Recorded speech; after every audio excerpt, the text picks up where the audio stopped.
One of our young people with a question, correct? I am Taylor Hall, President of the Mark Elementary Student Council. In what way do we provide for the future of the 4th District? About the future. What do you need to do for the future of the 4th District, Christine? Well, you are the future of the 4th District. And everybody in your class and in your school. And if you are the recipient of $1.3 trillion in debt year after year after year, your future is going to be paying back that debt. So in addition to all the taxes that your parents pay now, which is on average 25% from all of us, but quickly going up to 50–55% for many people, you'll have extra taxes to pay. And it will be very, very difficult for you to afford many of the things that your family is now able to afford for you. And that will be the first time in American history when a generation has not been able to see its children do better than the parents. And that would be a very sad thing. So our goal, I'm sure I can speak for everybody on this panel, is to ensure that this dismal future that I just painted, which is the trend being created in Washington today, is not the future that you actually see. Thank you for your question. Jim. What can we do to ensure the future of the 4th District? The first thing I would do is focus on the education of not just our young people, but our citizens, to understand what the Constitution calls for and what they can expect from government and what they need to expect from themselves. Throughout the last several years, our country has been operating as though there is no such need to have sacrifice. We've undertaken, in my view, unconstitutional wars. We're spending money that we don't have. And we fail to be honest with the young people of America and tell them we cannot continue to do what we've been doing. But we need to educate them to understand what the right role of government is and how important it is that they grow up understanding the right role of personal responsibility and individual liberty and what that can do to secure their future.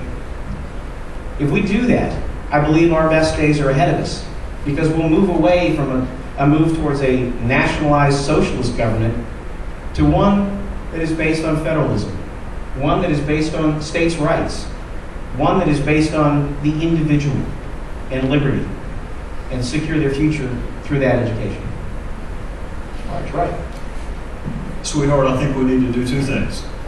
We need a message of principled conservatism. We have to embrace it, and we have to be able to explain to children your age, perhaps even younger, what it means to be a principled conservative. That's number one. And number two, we have to have that message delivered by a different kind of leader, a different kind of messenger.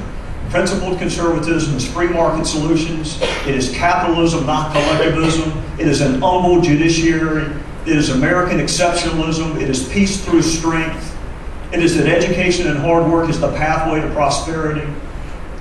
It is that we need certain moral and cultural guardrails on our society to keep us from falling into a nihilistic abyss. That is the message of principled conservatism. It can win again. It's won in the past and it can win again, but it has to be delivered by a different kind of messenger.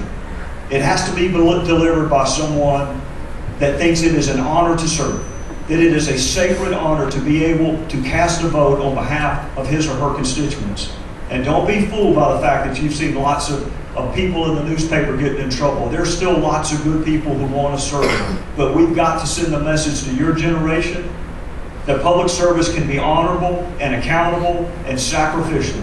If we send that message of principled conservatism by a different kind of messenger, not only the 4th Congressional District, but the entire United States can be salvaged. I think what I can do, if I'm elected, fortunate enough to be elected, is to participate in a conservative Reagan revolution in the United States Congress. I will be a leader in trying to accomplish that. We face a two-front war. The first and most important in a real sense is our economic situation, that if we do not get under control, I don't mean to scare you kids or anything, but all of us adults are going to feel the impact, as I discussed a little while ago. I've never seen anything like this. We've never had an economy and a federal bureaucracy so out of control as we have seen develop over the past 10 years, and it is on a continuing cycle of continuing to become worse and worse. We face overseas a force that would destroy the United States of America. So there must be a mentality of attacking on a two-front: the foreign attempt to destroy America, and internally the forces that would socialize everything we know. I would focus on individual responsibility, getting government under control, and what I would do for the 4th District is what the conservatives would be doing for America, saving America from the excesses that exist both in the world, externally and internally. Can I have a rebuttal? In 1992, Bob Inglis sounded just like Trey Gowdy. In 1981, and even today, David Thomas sounds just like Bob Inglis sounded in 92. Very conservative. It is important that you discern how people are really formed, how they are educated, and what they truly believe, because it's tough up there in Washington. We have seen the arm twisting, the bribing, the threatening. Who knows what is being said to those so-called blue dog Democrats to force them to vote right. And don't think that the Republicans don't do it also in Washington. They do. You have to look very, very carefully at your candidates and not choose somebody who has never been tested. Candace, please, anybody else need to address that? I wasn't going to. When my name's used, I feel the need to address it. With respect, Christina, I have been a prosecutor for 16 years. And the things that you see as a prosecutor will chill your soul. There are children in the room, so I will not go into detail, but I have seen acts of inhumanity and barbarity that are the most dehumanizing things you have ever seen. Parents that do it to their children, husbands that do it to their wives. Being a prosecutor teaches you lots of lessons. You see the responsibilities of government, the opportunities of government, the limitations of government. You don't need to worry about me changing in Washington, Christina. I have had the best but hardest job I think you can possibly have in public service, and that is seeing man's inhumanity to man, and there's nothing that a congressman or congresswoman can do to me to get me to separate from my values. Candace, anything more on this issue? In terms of the issue of being tested, I'm not a career politician. I'm not an attorney. I don't make my living with my mouth. Every day I have to go out and put my assets on the line. And I've had to stand before chief executives of companies. I've had to demonstrate what it is to tell them the answer they don't want to hear. Because in business, your next paycheck is only as good as you are today. Many of these folks have had the opportunity to be in jobs where they get up and go to the job the next day regardless. One of the things that is different about me is that I have been tested in the real world. And my business experience, my consulting experience, helps me to see through all the arm twisting and everything else to get to the root cause of problems.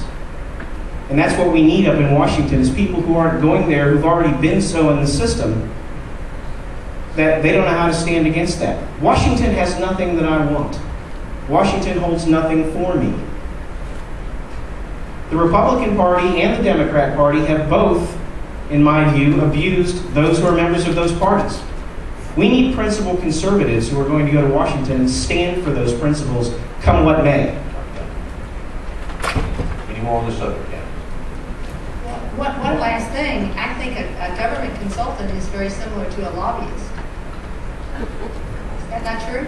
If I were a government consultant, that I suppose would be a legitimate question. I have worked for companies that have had contracts with the government. My job in consulting with the government was to help the government to do things more efficiently and to cut costs, something that we could use a whole lot more of, both here and in the federal government. Candidates, our time is going to run out on